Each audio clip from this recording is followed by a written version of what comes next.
Hello, everybody, and welcome to the TeacherCast Educational Network. My name is Jeff Bradbury. Thank you so much for joining us today and making TeacherCast your home for professional development. This is Digital Learning Today, episode number 34. I have a lot of great surprises today, but I first want to start off today by saying welcome back to a brand new school year. I am looking forward to my full year in middle school here, teaching digital learning skills to my 6th, 7th, and 8th graders. And you know what? One of the applications that I am looking most forward to is digging my students into the world of Canva. And that is what we're going to be talking today, all the different ways that you could be using Canva in your classroom. We're going to talk about some of the updates. We're going to be talking about some of the ways that we can use Canva. And if you stay to the end, I have a special treat for you that we're going to be doing with our friends over at canva.com. But before we dive into all of that, I want to share some amazing news, some special news, things we've been working on in the background here over the last couple of weeks. We have a brand new co-host. She's been on the show the last couple of weeks, and I'm so excited today to actually announce her as our steady, amazing, wonderful co-host, Miss Diane Manser. Diane, how are you today? Officially, welcome to TeacherCast.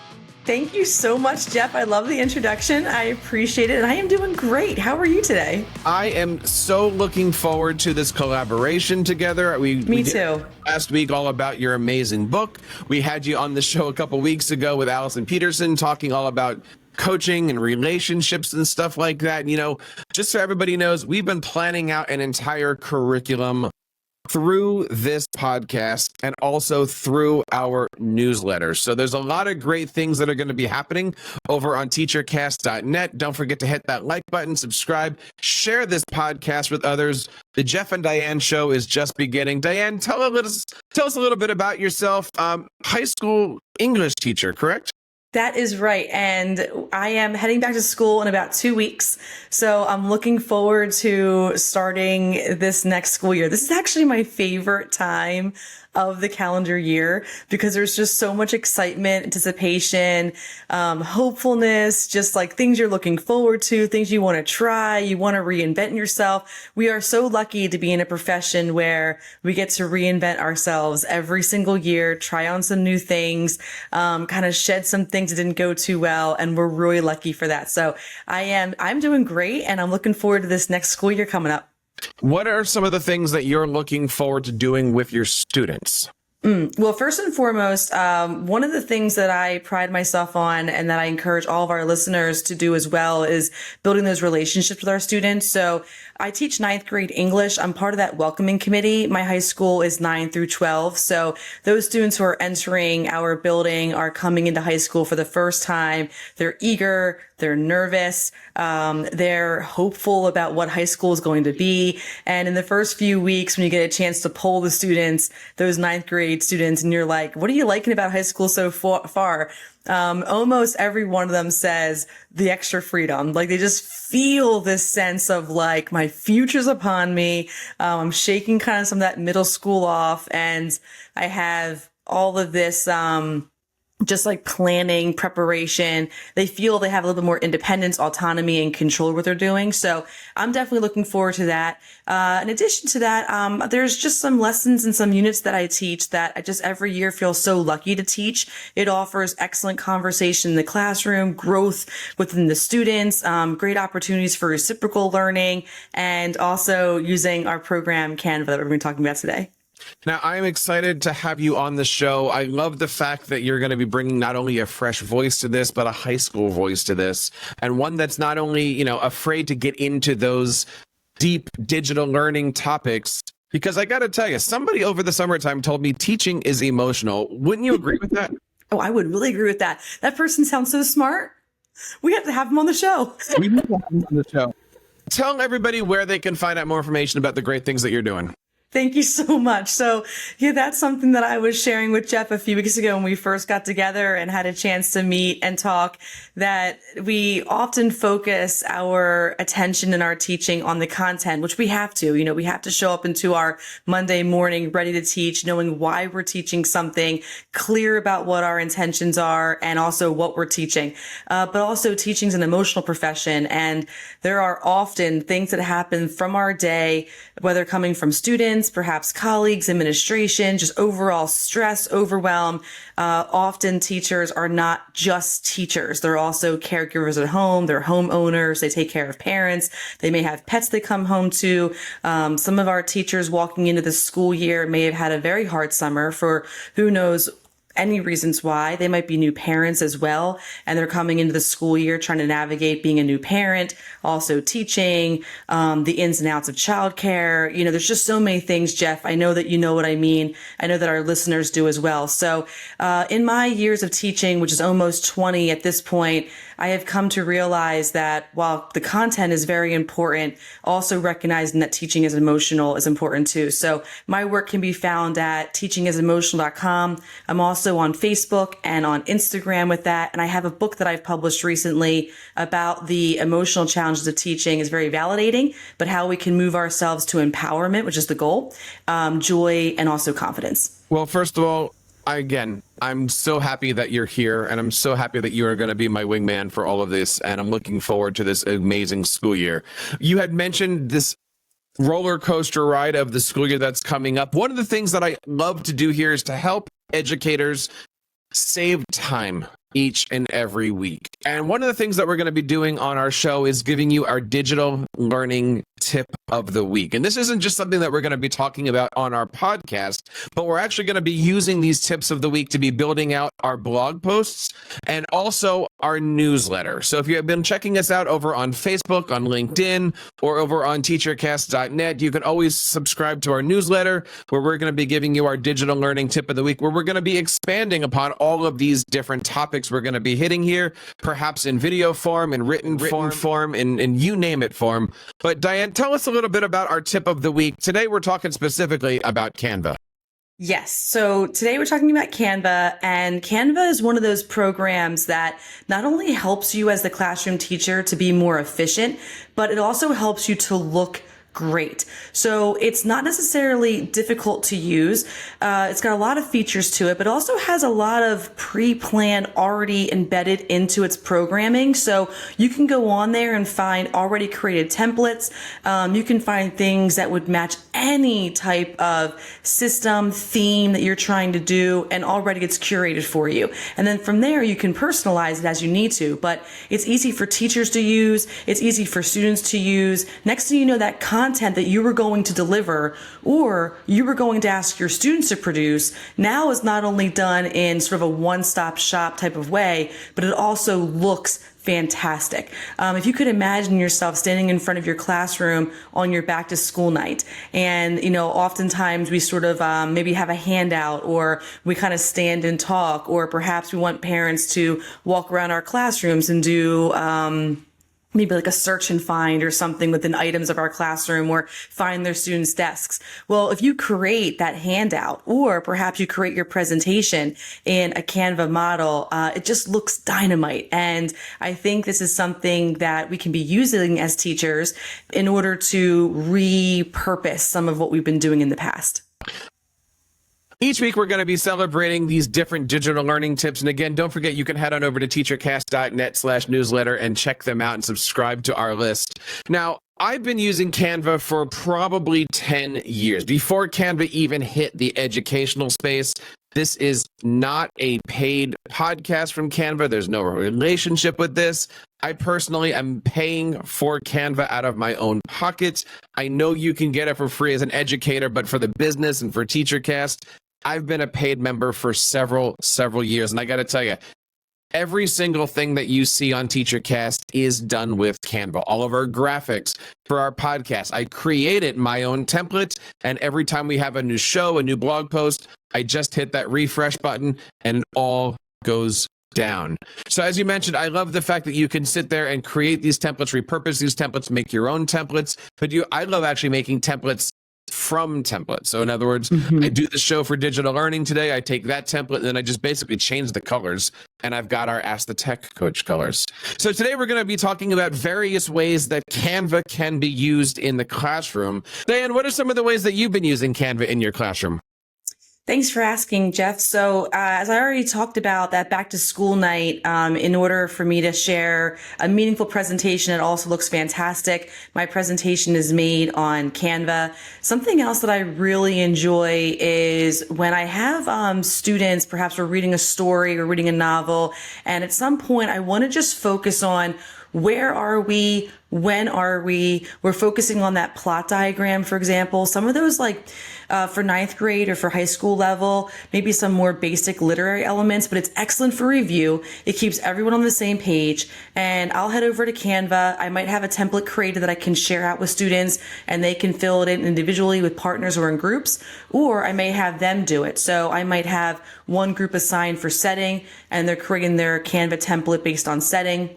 They're putting in text evidence and quotes from the story to defend and support their responses.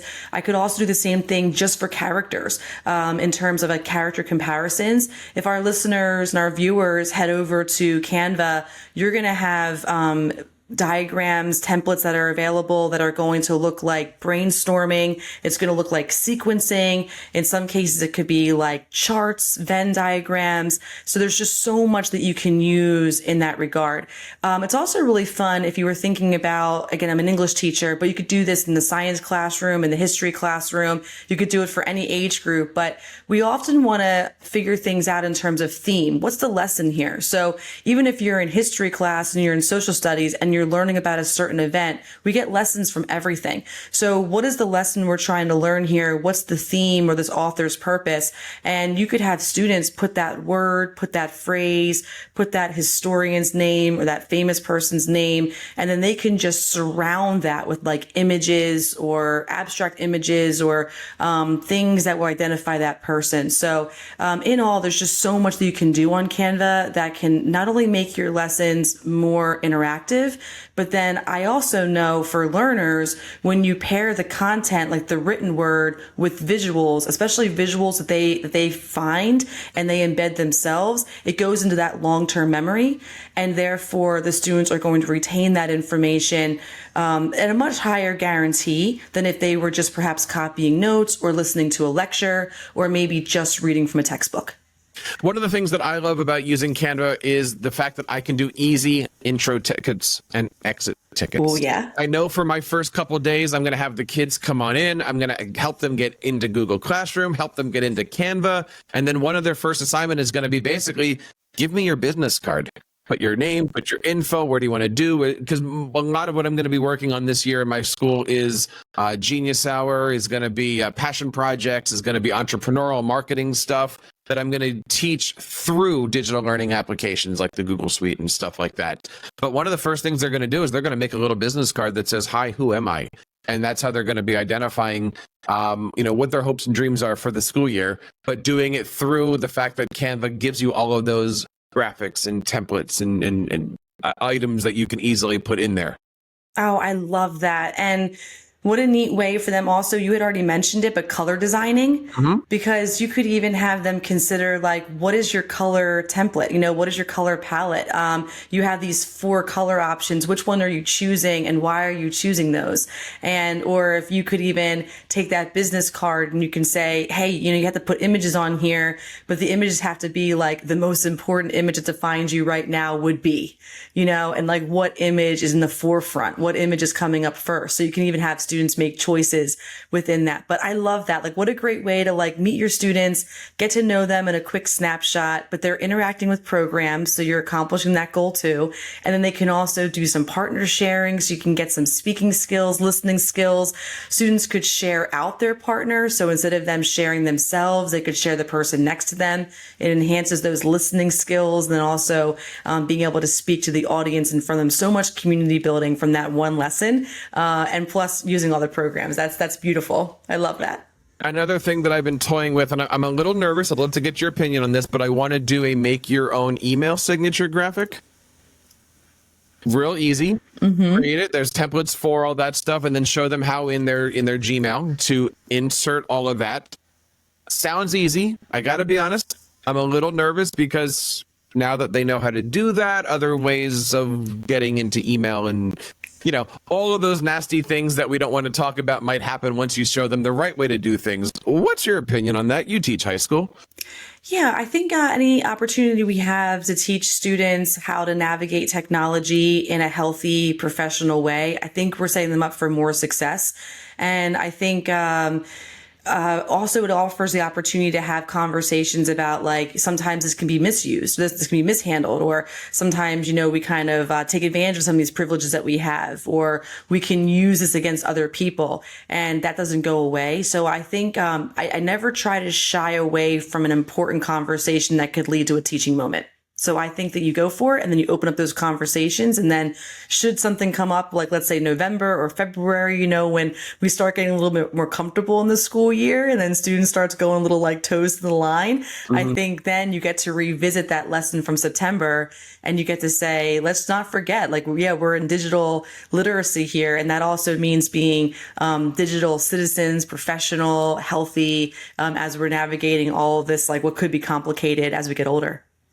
One of the other things I love about Canva is it's easy to make charts, graphs, and all of those visual things. I mean, everything in the book that I'm writing is going to be done in Canva. All of my slides are going to be done in Canva. All my teaching decks are going to be done in Canva. I love the fact that it's not only visual, but also easy to embed into a Google site or into a WordPress website. The code is very nice.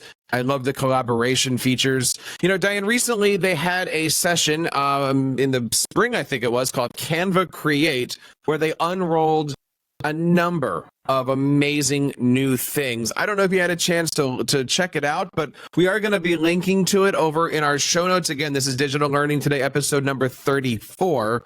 But among the things that they came out with, and I loved some of these new features, streamlined design. The way that it looks now is not the way it looked when we left school, right? They customized everything, and now they've got some pretty nifty features where if you change blue to red, it'll now ask you, do you want to change all of your blues to reds?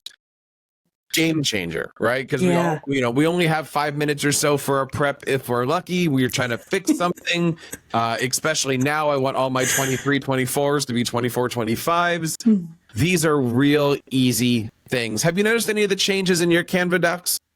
I haven't, but I love what you're talking about there. And I can't wait to go in and like play around with some of the features because, like I said, I'll be starting school in about 2 weeks. So some of these things that I've created, I'll be going in and doing a little bit repurposing and refreshing. So I'm looking forward to seeing that. What I do notice though, which I'm wondering if you appreciate also, I feel like they continue to add in better and more, open graphics. Like it just seems like every time I go in there, there's just more available and more meets the designing that I'm trying to do to keep things uniform. So if you're trying to do images, for example, or graphics that are like, let's say all black and white, like there's just a plethora of those options. And I do feel like even just a couple of years ago, that was a bit more limited. So I have noticed that increasing, which I'm really excited about. So I had a situation recently where I submitted my book. By the way, this is going to be the topic of the year until this thing comes out, right? I can't wait. I submitted my book to my publisher and he says, so how much do you think we're going to sell this book for? And I'm like, I don't know, like $20 or so. And he's like, well, if you want to keep all these color graphics, the book's going to cost about $100. And I said, oh, okay. And so I was tasked then with changing all of my color graphics to black and white or to grayscale. And I tried doing this the easy way, and it actually worked. I did it all on my phone using the Canva app, because all you have to do is go into your Canva project, you click on it, and use grayscale, essentially.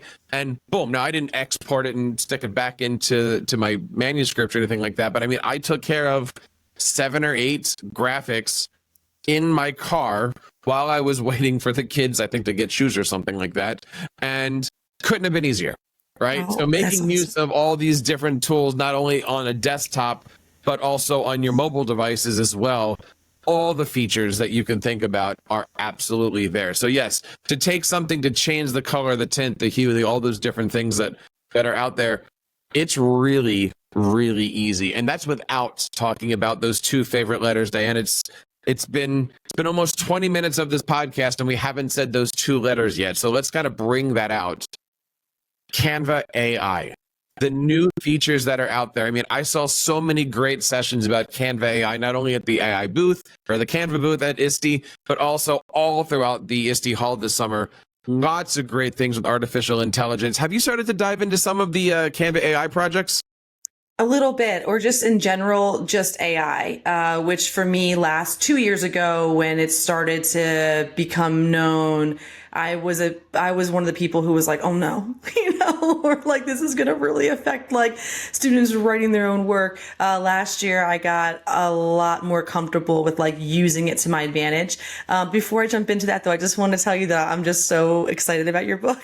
And I'm just want to wish you like the biggest congratulations, all the work that you're putting into it. And I'm so glad to know that having to, pivot so quickly from all those graphic changes wasn't, I'm sure it was painful, but it wasn't as bad as it could have been given you had the program that could do that for you. So that's one thing I like about Canva is it's efficient, it's quick, and I think it's kind of like an on your side program. And that's why I really do like it. So I just want to say congratulations to that. But I would like to know more from you, if you don't mind, since you went to the ISTE conference and you were a speaker there and prominent there. Like, what did you learn about Canva and AI there? I learned that they are extremely interested in taking a run at both Microsoft and Google. I started using Canva Docs. Now, I'm not saying that I don't think at all Canva Docs is going to be replacing Google Docs. But the possibilities of creating a document and then throwing in your video and your collaboration tools and your all of those different things, personally, I think it's making more of a run at Apple Pages than it is at Google Docs, only because of all the professional features and stuff. Now, of course, I think they're going to be building all that stuff out. But for right now, when I think of using Apple Pages, that is basically your graphic editor tool that, oh, by the way, has a word processor to it. Whereas I look at Word and Google Docs as a word processor that has a few other features that kind of go to it. So I kind of see those as yin and yang on this. But just the fact that you have Docs, just the fact that you can now do video easier through artificial intelligence, and you have all of those collaboration features in there. I mean, they're putting their money where they need to, and they're really creating a nice product. And now that it's going out for education worldwide, I mean, you couldn't turn around without seeing a Canva ambassador or smelling something coming out of the Canva booth. There was a lot of great things happening there. And then, of course, you build all their AI onto it. It is absolutely amazing what's been going on with this application. Oh, that sounds really cool. I appreciate you sharing that with me. Thank you. And I know that a lot of our listeners and viewers are probably on social media. So I know that this is something else that Canva offers is just the ease of creating a square or a carousel or something to put into your social media. And again, it's the content that you want, but it's the eye-catchingness. It's the visual that's appealing. And I think that's something else that the program does. So even for you, as you're teaching your 6th, 7th, and 8th graders how to become digital citizens in this, really just changing and evolving quick world that we're in, how beautiful it is that you have a program where you can be like, you can use this established content, but it's professional, it's safe. It doesn't have to be something that is anti anything of that regard. There's so many things that are going on here. And I said at the beginning, let's wait at the end to talk about something that's going to be happening here. I am so excited. In the next week or so, I think it's coming up soon, we're actually going to have our good friend Scott Nunes coming on. Scott is a former educator. Oh, he's an educator. Instructional coach, but he's been working for Canva for the last couple years. He's been on this show frequently here over the last little bit, but Scott's going to be coming back on to give us the inside about what's been happening at Canva, all those new updates, what was on the cutting edge. So if you haven't yet, hit that like and subscribe button to this show. Check this out. And of course, you can check us out over on Apple Podcasts, on Spotify. And now we're actually putting out the video shows on YouTube. So everything that Diane and I are doing are going to be both audio and video. So please head on over to teachercast.net. Check out all of our great content that we're coming out with. And of course, like and hit that subscribe button. and subscribe to our newsletter. Dan, there's so many different things that we can talk about. I want to do this as a part one because I know Scott's going to come on and really supercharge all these different conversations. But I mean, we've talked about the exit tickets. We talked about the business cards. We talked about the email graphics, doing, book reports and book reviews. I just love sitting back and letting the kids create. Yes. Here's the canvas. See what I did there? I love it. Do something, right? What do you want to create? Do you want to draw? Do you want to build? Do you want, I'm going to be working this year and I'm going to need your help with this. I'm going to need everybody who's listening's help. Like, I want to create an open classroom. I really want to get into this whole concept of Genius Hour or passion projects. If you're listening to this and you've done Genius Hour or passion projects, please reach out to me over at teachercast.net/contact. I would love to get you either on the show or on a conversation. I am scared to death about what I'm going to be doing here. Haven't really given it much thought yet. And I think I start teaching like next Wednesday or Thursday. So I know Diane's saying 2 weeks from now. I'm going, no, wait, 3 days. I'm almost there. So a couple hours to go. Probably look at my schedule. I haven't done that yet. But there's a lot of great stuff happening in here. Diane, this is just the beginning. We have a lot of more episodes. In our next episode, I know we're going to be talking about building relationships. And this is going to be something that we're talking about not only on the Ask the Tech Coach show about coaches' relationships with teachers, but we're going to talk a little bit about teacher relationships with administrators. I know that if you're listening to the show, you are one of those 2%ers on the cutting edge. You're trying out the new stuff. You're seeing things around. You might have been to an ISTE conference or an ed camp or something, and you want to push that digital learning envelope. How do you do it? How do you approach things? Should you move in a certain direction? Should you wait for a certain direction? We're going to be talking about all of that stuff. And if you'd like to join that conversation, please feel free to reach out. We'd love to have you on that show as well. Diane, one last time here, where can we learn more about the great things that you're doing in your neck of the woods? Oh, thank you so much, Jeff. So my work is also centered on that emotional strength and building our teachers from their aspiring teacher when they're pre-service, that year 3, year 4 college student in education, all the way through the veteran in his or her career, that if we can continue building our emotional strength as teachers, then we're able to navigate some of the challenges that we experience with more clarity, more awareness, and then more solutions. And that's a lot of my work and what I'm trying to do, what I've learned for myself too, which has helped me to become and to stay a joyful, confident, and empowered educator. I did go through a period where I was a little shaky. I think we all do at some point in our careers of teaching. There's just so much that we're navigating. And often we have an option, do we go down this path or this path? And I just didn't want to relinquish my love for teaching and the joy that I have in life. So that's where I started digging down, doing some personal work. So you can find me at teachingisemotional.com. I'm also on Instagram and TikTok at Teaching is Emotional. And I have a private Facebook group, Teaching is Emotional. And I also have a book that you can find on my website or also on Amazon. And it's titled something a lot of us say when we're feeling a little unsure about ourselves. It's I didn't sign up for this. And it's one classroom teacher's journey through emotional fatigue to personal empowerment. So it'd be great for our listeners to check that out. If you have a book club in your class, that in your school that you want to run, you want to share this book with some teacher friends. Perhaps you need professional development and you're looking for another angle to building the whole educator. We're going to make sure that all of the links are over here on our show notes. We're putting all of our Canva links, all of Diane's links, all of our newsletter links, everything over here. Again, this is Digital Learning Today, episode number 34. Diane, thank you so much for being on the show today, and I'm looking forward to having this journey with you. I am too. I can't wait to hear more about the Genius Hour and your book. Thank you, Jeff. So head on over to teachercast.net, check out all of our stuff, and of course, make sure that you like and subscribe to this show and share it with your colleagues. We are just getting started after 13 years of professional educational broadcasting. And that wraps up this episode of Digital Learning Today. On behalf of Diane and everybody here on TeacherCast, my name is Jeff Bradbury, reminding you guys to keep up the great work in your classrooms and continue sharing your passions with your students.